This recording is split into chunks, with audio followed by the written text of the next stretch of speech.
welcome to Jurassic Park 3 Minutes, where we'll be discussing the second Jurassic Park sequel 1 minute at a time. I'm Brad. I'm Dave. And today we're back to discuss minute 14 of Jurassic Park 3. But before we get to that, David, last week Iron Studios, via Chronicle Collectibles, had their final deadline for pre-orders for the Raptors in the Kitchen statue set, and as well as the Raptors on their own, the 3 different designs of the Raptors, or 3 different poses. Mm-hmm. Yeah, those beautiful Iron Studios little statuettes. I was a day late in getting them. I know. I was sad about that. It's funny how even you might put notifications on to get emails of this stuff, so you know when deadlines are coming and that. But I still seem to only get the email the day of the deadline, and not before. But I missed out also. So I'm hoping they'll have open. They always say they're not going to do reissues or stock more items, but you always have people pull out of pre-orders and that. So I'm hoping. There is a waiting list, isn't there? I think so. I'm not sure how to get on. I heard something by email somebody. Yeah. But I couldn't find anything on the website about it. Yeah. I did also notice too, and I know you'd been talking to it with some others over the last couple of weeks, that they've brought on a third party to handle pre-orders and all the payment stuff now, and how trustworthy that was going to be. Yeah, I personally don't trust it. I would have rather been able to just continue doing my pre-orders through Chronicle. So that's why I pulled for the refund, and they gave me a credit for it for the 10% that they couldn't refund me. But I just didn't use it in time. Yeah, I wonder if that's more so just to, because technically when you do a pre-order, you are in a contract to pay certain payments a month or a certain amount of money a month, and go all the way through, whether it's 10 months, 6 months, or whatever the other payment plans are, and then at the end of the time you've paid in full and you get your product. Where you can only imagine how many people pay the first payment and don't pay again, and they've locked into having a certain amount ordered or made, and then all of a sudden, I think the breakout T-Rex probably would have been a big one with that. Just how many people would have pre-ordered that? Then once we started seeing it in hand, how many people would have abandoned ship, and they would have been stuck with so many orders. Whereas having this third party company maybe come in to do payments, maybe they can then go after you for the full payments, and it's not just a matter of people doing a pre-order then disappearing, and the worst that can happen to them is they're blacklisted from Chronicle again. Well, I don't want to do that, but the thing I was looking forward to with the Iron Studios was that it was only $99. Yeah. I was just going to pay that in full. Unfortunately, I didn't jump on it in time. Yeah, and that's one fantastic thing that you were getting with these statues from Ironhead, that just Iron Studios, just the affordability of it. It's not these $1,000 busts or the big T-Rex or even the breakout set, and even I can't recall if we got a price on the Rotunda and T-Rex statue we talked about. I actually looked at the Rotunda T-Rex. Yeah. I have to check. I don't think it's gone up for pre-order yet. Yeah, I seem to think it was for $1,200 or something, because it was around the same as the Raptor busts. But it is a massive piece as well, as we discussed on that minute. But these things, just for the size they are, the amount of detail, and just how accurate to the Jurassic Park Raptors, and for $100 it's cheaper than the Mansion Lego set. It is. It'd probably be cheaper than the Lego set of equal weight. Yeah. Yep. You know. And you're getting these beautiful Raptors, especially that one posed down in that attack stance from where it's about to attack the Tyrannosaur in the Rotunda. Oh, that's the one I was going to get, too. Yeah, because you could put that one with the Rotunda T-Rex, really, and just start making your diorama out of it. But alas, hopefully the third party, or the second-hand resale market isn't too expensive on it when the time comes. I've already seen a couple on eBay that around $140. Yeah, and that's the thing. Like I still see even the breakout Rex for sale now, and it's still, for the most part, still around the same price now as what it was when it came out. If you're lucky enough to find one that price, so it's not something. They're going to keep on making this stuff, so it's not going to be like the sideshow Rex where it's just made and done, and it goes up in price after it because nothing else Jurassic's coming out. There's going to be a lot more Jurassic Park themed statues and collectibles coming out over the next few years, so we shouldn't feel bad about missing something even as much as we want it. Because the Pachycephalosaurus went up too. Its final pre-orders was last week or a couple of weeks ago as well for the Marquette. Yeah. The unfortunate thing is, I mean, what attracted me to the Velociraptor Attack one, or these Iron Studio Velociraptors, wasn't just the price, but the accuracy of them as well.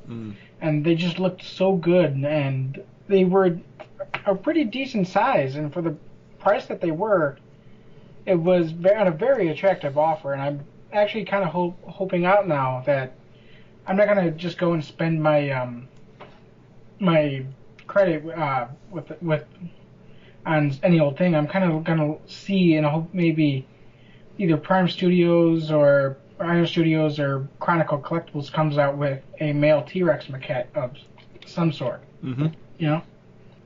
Well, we're starting to see the shift towards some other stuff apart from Jurassic Park in the Mattel line and that. So hopefully that's going to happen across the board. We're going to see some. Well, the Pachycephalosaurus is a prime example of something that's not Jurassic Park. It's something from the Lost World. So hopefully, we do start getting some. I don't know. I don't know if you just simply repaint the Breakout Rex, or do something like that in the green. But yeah, they've got the designs.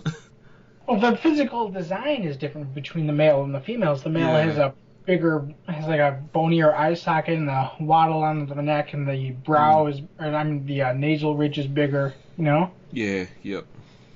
And I think we've seen better photos of this new extreme chomping male Tyrannosaur, and it does just seem to be a repaint, doesn't it? But I'm hoping the collector statues and that do go a little bit extra and recast the head at least and neck. Well, to be fair, I mean, the waddle, it would kind of make the neck a little bit. It would reduce neck articulation, so I could see why they probably wouldn't retool for that. Because I did hear that the new, the Bitin fight, the one that it thrashes its head like backwards, the new one that's grayish. It's about thrash and throw size, so it's about thrasher size. It's good size. Yeah. Yep. Billy, I don't think I'm doing this right.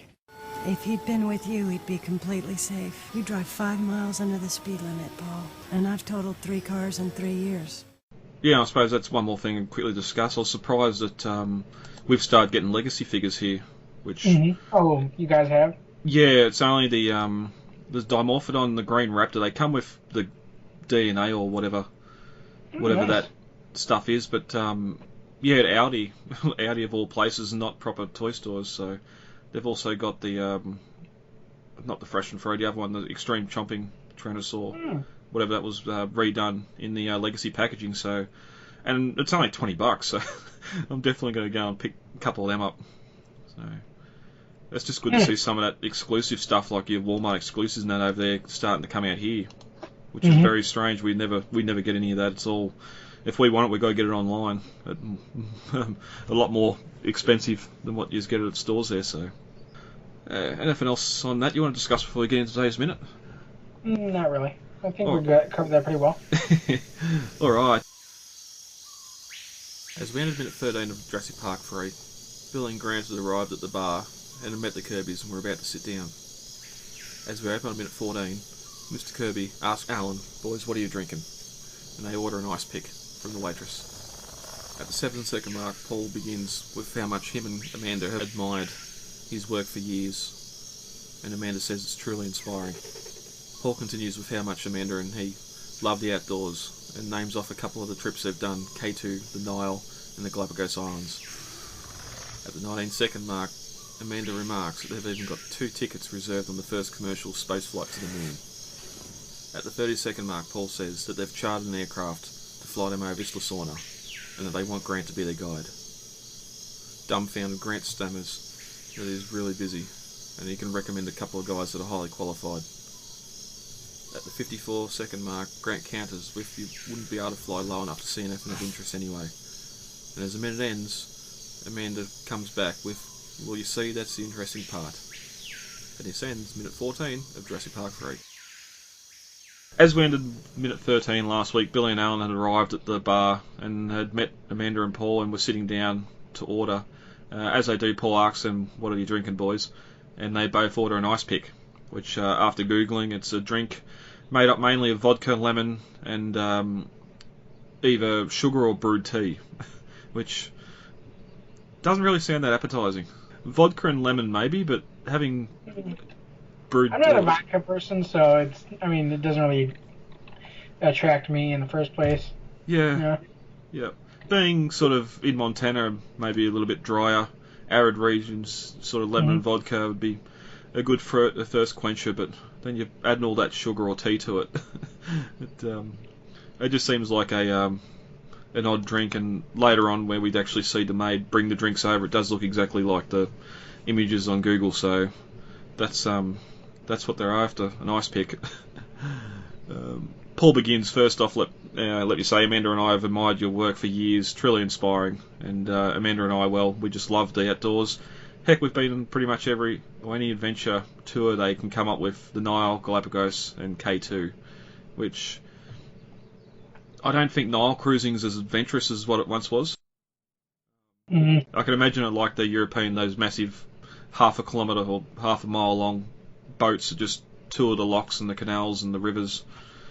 I don't know. I mean, with the condition the Middle East is in these days, it might be a little bit more adventure than you expected. Well, 2001. 2001. We're just before what happened there. So, but even we discussed a couple of weeks ago about the Galapagos Islands and how it's sort of there's one main island that the volcano's made and a lot of little ones. So I don't know what adventures you'd be seeking there, rock climbing or something. There's a lot of exotic animals, so if you're like into biology and stuff like that, there's a lot of animals at the Galapagos that you cannot see anywhere else. Yeah. Just because they evolved specifically for that island, and that's actually where Charles Darwin started coming up with the theory of evolution, just because he saw these things and he was like, they specialized for the islands, you know? Yep. You could go from one island to the other and find completely different specialization between just the birds. Yeah, and even I know David Attenborough's gone back there too with his documentary crew a couple of times, and it's just fantastic seeing the diversity there of animals just sort of landlocked to these islands and how they've evolved. And I suppose it's also important just to know too that they're saying these exotic locations more so just because they are exotic locations where they haven't actually been there at all. We'll find out later in the film, especially with K2, where Billy picks up on that and brings it back later on. But Amanda speaks up here and says, we even have 2 seats reserved on the first commercial flight to the moon. How... Well, they'd probably have to wait about 20 years for that, because I think is Elon Musk is actually starting to book trips for that now? Well, like trips to space for vacation? There's him, like Richard Branson and Virgin Galactic are still trying to get people into space. There's even that company that are selling tickets for one-way trips to Mars, where people are just going to go to Mars and try and live with no hope of returning. So in today's age, yes, that's a possibility, but in 2001... we still had NASA just manning flights up to the International Space Station and stuff like that. I don't think a return to the moon was even on the cards, because we're not even... No, it really wasn't. We're only midway through... New Space Force! Yeah. And we're only sort of midway into George Bush's first term too, so... first, I think. So it's sort of space isn't really there, and... okay, if they found a company that... well, again, this is all probably just BS because they're trying to sound wealthy, but you'd have to find a company then somehow pay your way on the 2 seats, and whether that's in 10 years, 20 years or 40 years before they finally get there if they don't go bust in the meantime. It's definitely an investment you're probably not going to see. Elon Musk has money to blow on shooting cars out into space, you know? Yep. And that's those eccentric billionaires that have got money to burn and can put the money behind the research and the tech to do stuff like that. I can see him get to Mars before NASA or America ever does again. Well, even China's trying to get to, like, 2020. They want to be back on the moon and setting up their moon base. So, yeah, it just sounds. There could be a lot of other things you could say to sort of come over how rich you are instead of we going to the moon. Yeah. And also sort of her line delivery here too. So she sort of just says it and looks blankly back down at the table, and it's something that's picked up in the script, especially when they meet back in the dig site, and then here Grant sort of says or describes Amanda as being someone that's her attention's elsewhere or looking tired. And as we sort of know, worrying about Eric, she's probably a lot of sleepless nights and that, and not really thinking straight. And here, where it's Paul sort of doing most of the talking just to try and get Grant on side. And Paul continues, and for our wedding anniversary this year, we want to do something really special, something once in a lifetime. So I've chartered a plane to fly us over Isla Sorna, and we'd like you to be our guide. Mm-hmm. I don't know how a plane ride... Oh, yes, for us, certainly. I'll prefer a plane ride over Sorna than a trip to the moon any day, but on the grand scale of adventure seeking and that sort of thing, I don't know how a plane ride over Sorna would compare to hiking K2 or some other things. Well, I mean, just hiking K2 isn't really exactly something you'd think that a rich person would want to do, because that is a very, very arduous adventure, and it takes a lot of training and a lot of just preparation of climbing other mountains before you get to that level. I mean, when you're like a mountain climber, there are tiers between like amateur and expert when it comes to mountain climbing. And honestly, I would probably consider myself one tier from amateur.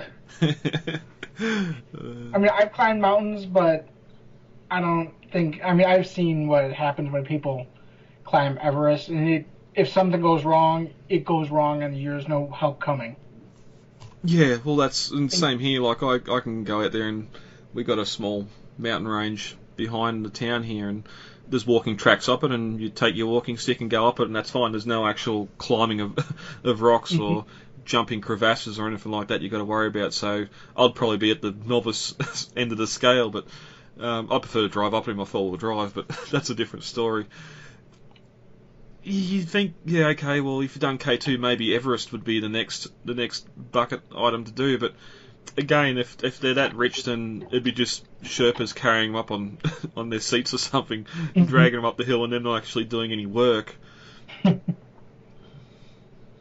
Especially, I don't know how old Terry Leone or what's Paul Kirby's real name? William H. Macy, yeah. I don't know how old they were at the time of filming here, and yes, they might have done the mountain climbing a few years earlier, but they're sort of getting on their age, and a lot of experience, like, you do have older, experienced climbers, but they've been doing it their whole life. I'm pretty sure if they went to do any of these climbs, they'd be told pretty sternly, no, you're too old, you can't go back. Go back now. He's 68 years old, so he would have been about almost 50. 50, yeah. When this movie filmed. Yep. But Grant looks on in dumb silence, and their drinks will arrive, which, as I said before, they sort of, you get a chance to see what they look like. But it gives Grant a chance to sort of let it sink in what he just heard, and he comes back with it's a very kind offer, Mr. Kirby, but I'm a very busy man, and he can recommend a couple of guys that are really highly qualified, and both the Kirbys are shaking their heads like, no. And Paul says, no, you're the best. You've seen these animals in the flesh. There's no one else that even comes close to you, which I always seen as more of no one else, like, he's a survivor and seen him, not that he's a qualified paleontologist, and that's why. it kind of begs the question, who are the other people, though, that he could have recommended? I mean, obviously somebody who had been to the island before, I would think. I just wonder if they maybe had already approached Ian Malcolm and he told them, oh no, God no, no, no, no, no. Yeah. And of course, no, and I'm going to ring the other members of your team and say no as well.